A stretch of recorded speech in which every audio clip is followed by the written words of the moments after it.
নতুন বাইক কিছুদিন চালানোর পরে চেন ঢিলে হয়ে যায় এবং এটি খুবই স্বাভাবিক প্রক্রিয়া, কারণ নতুন একটা চেনের যে প্লেট এবং রোলারগুলো এক্সপ্যান্ড হতে থাকে, মানে প্রসারিত হয়। আর এই যে প্রসারিত হওয়ার ফলে চেনটা ঢিলে হয়ে যায়, আর এই কারণে চেনটাকে আবার টাইট করতে হয়, অ্যাডজাস্ট করতে হয়।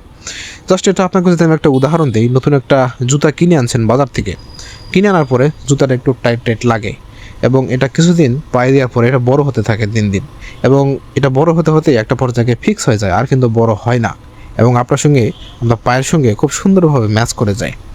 তো চেইনটাও ঠিক একই রকম, প্রথমের দিকে একটু এক্সপ্যান্ড হয় এবং এটা তিন চারটা ফ্রি সার্ভিস করানোর ফলে এই চেইনটা একসময় ফিক্স হয়ে যায় তার বাইকের সঙ্গে। তো এই কারণে চেইনটা সার্ভিস টাইট করাটা জরুরি। আরেকটা বিষয় হচ্ছে চেইনে লুব্রিকেশন করাটা কিন্তু খুব জরুরি, কারণ আপনার বাইকের নতুন একটা চেইন কিনে আনার পরে এটা লুব্রিকেশন করতে হয়। লুব্রিকেশন যদি আপনি না করেন তাহলে চেন ছিঁড়ে যেতে পারে, আপনার চেনে শব্দ হবে, আপনার মাইলেজ কম পাবেন, আপনার বাইকের স্মুথনেস পাবেন না, এরকম নানান রকম সমস্যা দেখা দিবে। তো প্রপারলি চেইন লুব এবং চেইন ওয়াশ করাটা কিন্তু খুবই জরুরি, যেটা এই ফ্রি সার্ভিসগুলোতে করে থাকে। আর নতুন একটা চেইনে কিন্তু ঘন ঘন লুব্রিকেশন করতে হয়,